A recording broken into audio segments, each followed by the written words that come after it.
सूरजपुर एक छोटा सा पहाड़ी गांव जो चारों तरफ से गहरे जंगलों, ऊंची चट्टानों और घने कोहरे से घिरा हुआ था।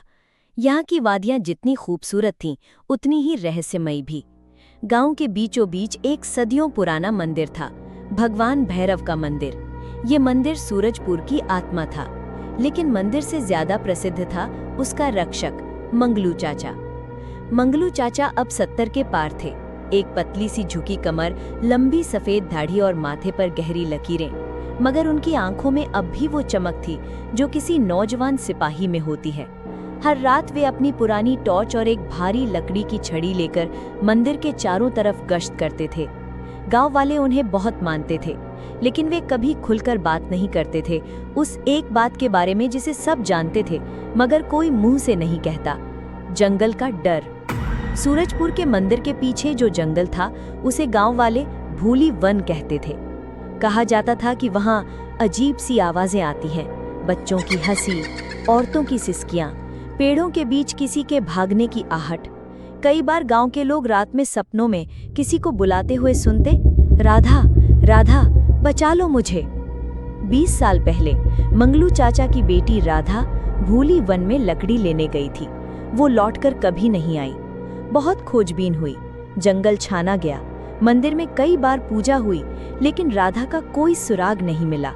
धीरे धीरे गांव वालों ने मान लिया कि वो मर गई या जंगल में कुछ हो गया, लेकिन मंगलू चाचा ने हार नहीं मानी।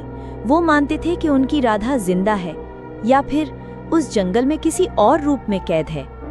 एक रात जब गांव में बिजली गुल थी और पूरा इलाका घने कोहरे में डूबा हुआ था, मंगलू चाचा हमेशा की तरह गश्त पर निकले। लेकिन उस दिन कुछ अलग था।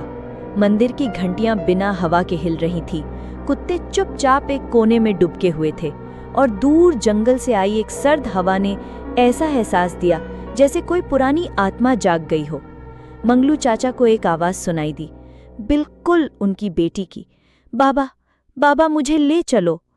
उनके पांव कांप गए, लेकिन उन्होंने टॉर्च चलाई और जंगल की ओर बढ़े।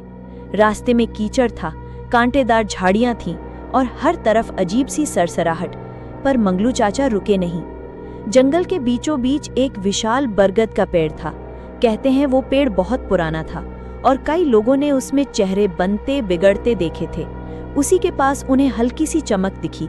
एक बच्ची खड़ी थी, वही चेहरा, वही आंखें, राधा।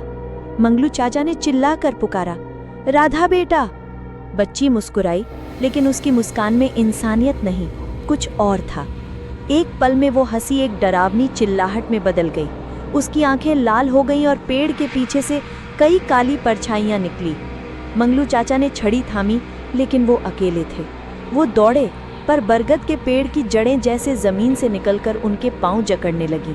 मंगलू चाचा की टॉर्च गिर गई। अंधेरा छा गया, लेकिन तभी मंदिर की घंटियां जोर से बजने लगीं और पूरे जंगल में एक तेज गूंज हुई, भैरव रक्षा करें। मंगलू चाचा बेहोश हो गए। सुबह गांव वाले उन्हें मंदिर के पास बेहोश मिले। उनके शरीर पर खरोंचें थीं और उनकी आंखें फटी हुई थीं, जैसे उन्होंने कुछ अकल्पनीय देखा हो।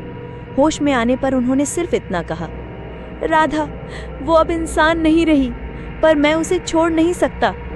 इसके बाद कई रातों तक मंगलू चाचा जंगल में जाते रहे। हर बार गांव वाले उन्हें रोकते, लेकिन वो कहते, मुझे उसे मुक्त करना है, वो अभी भी पुकारती है। एक रात अमावस्या थी। पूरा गांव सन्नाटा लिए बैठा था। मंदिर के बाहर कोई नहीं था। मंगलू चाचा अकेले जंगल में गए और ये उनकी अंतिम यात्रा थी। सुबह उनकी टॉर्च बरगद के पेड़ के नीचे मिली और एक पत्थर पर खून से लिखा था, मैं अब उसके पास हूँ, सूरजपुर को अब डरने की जरूरत नहीं। किसी ने मंगलू चाचा को फिर नहीं देखा। इसके बाद गांव में डर की जगह एक अजीब सी शांति छा गई। बच्चों को अब बुरे सपने नहीं आते थे। मंदिर की घंटियां फिर शांत हो गईं। पर हर रात जब अंधेरा होता, मंदिर के पास एक टॉर्च की हल्की रोशनी चलती दिखती, जैसे कोई गश्त कर रहा हो। गांव वाले कहते हैं कि मंगलू चाचा अब एक आत्मा है जो सूरजपुर की रक्षा करते हैं। कभी कभी बरगद के पास किसी लड़की के हंसने की आवाज भी आती है। शायद राधा भी मुक्त हो गई है। अब गांव के बच्चे जब डरते हैं तो बड़े उन्हें यही कहानी सुनाते हैं, और जब कोई पूछे क्या भूत सच में होते हैं, तो बच्चे मुस्कुराते हैं और कहते हैं, होते हैं, लेकिन कुछ भूत रक्षक होते हैं, जैसे मंगलू चाचा। नैतिक शिक्षा। डर हमेशा नाश करता है, लेकिन प्रेम और कर्तव्य आत्मा को अमर बना देता है। मंगलू चाचा की तरह अगर आप अपने प्रियजनों के लिए लड़ते हैं, तो आप केवल इतिहास में नहीं, आत्माओं की दुनिया में भी अमर होते हैं।